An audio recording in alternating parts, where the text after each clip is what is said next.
Bonjour à toutes et à tous. Dans cette vidéo, nous allons vous présenter comment refaire un effet spécial très connu et très souvent utilisé, à savoir faire une fausse traction. Donc c'est parti pour la vidéo.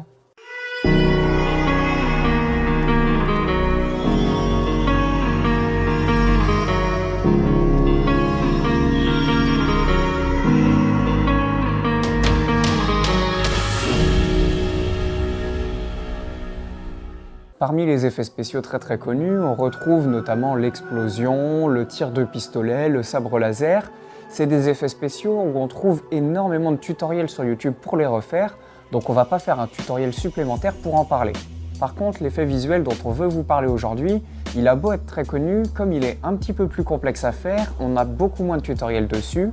Pourtant, une fois que c'est bien expliqué, tout le monde peut être capable de le faire. Parce qu'on va avoir besoin de filmer 3 plans différents. Tout d'abord une clean plate, c'est-à-dire un plan vide avec uniquement le fond, puis un deuxième plan où vous faites semblant de faire des tractions avec les pieds au sol. Pensez bien à ce moment-là, si vous voulez que vos tractions paraissent plutôt réalistes et qu'elles respectent les lois de la gravité, à ne pas trop vous délester avec vos pieds, c'est-à-dire essayer de forcer réellement sur les mains, même si vous avez les pieds au sol, c'est juste une aide, ça ne vous permet pas de vous relever complètement avec vos pieds. Et ensuite un troisième plan où vos jambes ne touchent pas le sol et où vous êtes suspendu. Essayez de tenir le plus longtemps possible. Si vous n'arrivez pas à tenir suspendu, trouvez une autre solution pour simplement avoir vos jambes qui ne touchent pas et qui soient comme dans une position de traction. Également, pensez bien qu'il faut que vos lumières ne changent pas durant tout le moment où vous filmez vos différents plans.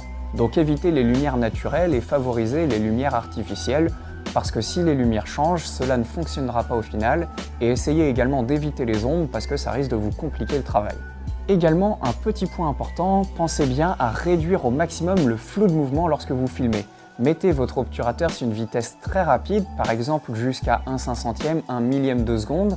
Si vous êtes au téléphone, essayez d'être avec une scène où il y a beaucoup de lumière, parce que sinon vous risquez d'avoir du flou de mouvement et pour la suite, lorsqu'on parlera du tracking, ça ne fonctionnera pas. Et également, si vous voulez faire un bonus, sur la vidéo où vous vous filmez avec les jambes qui tiennent au sol, pensez bien à la toute fin à soulever vos jambes puis les faire retomber tout de suite pour partir. Une fois ces plans filmés, ouvrez le logiciel d'effets visuels que vous préférez. Pour notre part, on l'a fait sur After Effects, mais vous pouvez le faire sur n'importe quel logiciel. La première chose à faire, c'est d'ouvrir le plan de votre traction, de ne garder que le moment où vous êtes en train de faire vos fausses tractions, et ensuite vous allez utiliser du tracking. Le tracking, c'est le fait de suivre un point ou plusieurs points sur un plan et donc de connaître pendant toute la vidéo la position de ce point précis. Vous allez mettre 2 points de tracking au niveau du bassin, un de chaque côté.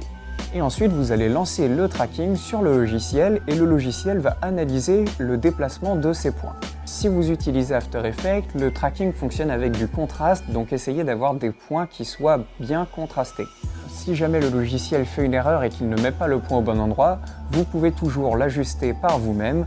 Vous avez tout simplement à mettre en pause le tracking, vous réajustez le point, puis vous relancez le tracking. Une fois le tracking terminé, créez un objet nul, puis appliquez le tracking sur l'objet nul pour la position et la rotation, mais pas pour l'échelle. Cela va donc donner toutes les informations de tracking, c'est-à-dire le déplacement de votre bassin, à l'objet nul. Un objet nul, c'est tout simplement quelque chose qui ne se voit pas dans l'image, mais qui garde des informations pour le montage. Une fois que cela est fait, vous allez prendre votre plan avec les jambes et vous allez le détourer. Pour ça, soit vous faites un masque et image par image, vous déplacez chaque point du masque, soit vous utilisez l'outil Rotobrush sur After Effects ou alors sur d'autres logiciels un autre outil de rotoscoping. Et vous allez en fait dessiner autour des jambes pour la première image, puis vous allez, comme pour le tracking, lancer le travail d'After Effects et image par image, il va détecter le mouvement des jambes et s'adapter pour que les jambes soient détourées. Et pensez bien dans ce cas-là à faire les mises à jour d'After Effects parce que récemment, After Effects a mis une version 2.0 du Rotobrush qui fonctionne beaucoup mieux. Donc si vous voulez utiliser cette fonction, faites bien toutes les mises à jour. Puis une fois ce détourage effectué, positionnez vos fausses jambes au niveau où elles devraient être si vous les aviez réellement sur votre corps. Et pour ça, vous pouvez changer donc la position, la taille et la rotation des jambes. Et une fois que ça c'est fait, prenez le lasso au niveau de la position sur le fichier de vos jambes et faites-le glisser sur l'objet nul. Et reproduisez cela également pour la rotation.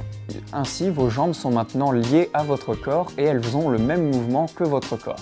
Si vous voulez en savoir plus sur le montage vidéo, apprendre à monter vos vidéos en plus de faire des effets visuels dans un seul logiciel, c'est possible sur DaVinci Resolve et on a une formation qui y est dédiée. N'hésitez pas à aller voir le lien dans la description. Une fois que c'est fait, il va falloir retirer les jambes qui sont au niveau du sol.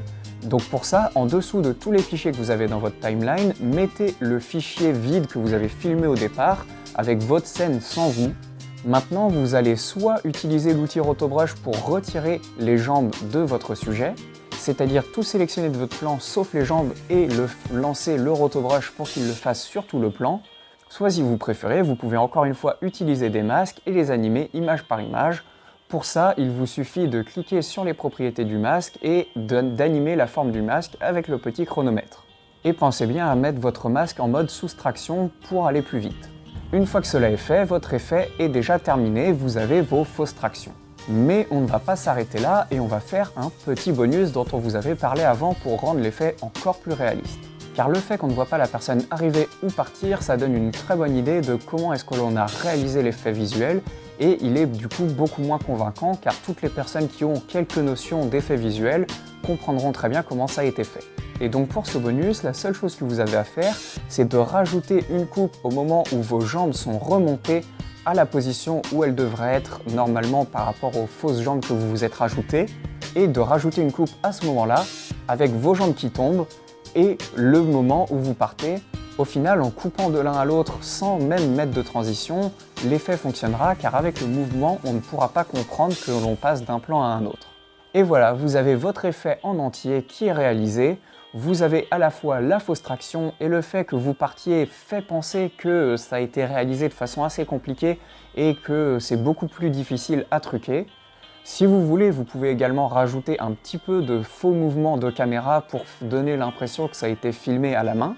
Pour cela, si vous êtes sur After Effects, sélectionnez tous vos plans, faites clic droit Précomposition, mettez sur Déplacer tous les attributs du plan, puis faites OK. Et ensuite, vous appuyez sur la flèche à côté de la précomposition, puis appuyez sur la touche Alt de votre clavier et en même temps cliquez sur le petit chronomètre à côté du mot position. Une expression va apparaître et là vous tapez Wiggle, ouvrez la parenthèse, mettez 2, mettez un point virgule, mettez 12 et fermez la parenthèse. Le premier chiffre détermine la fréquence à laquelle le mouvement va se répéter et le deuxième chiffre, lui, détermine la vitesse à laquelle le mouvement se répète.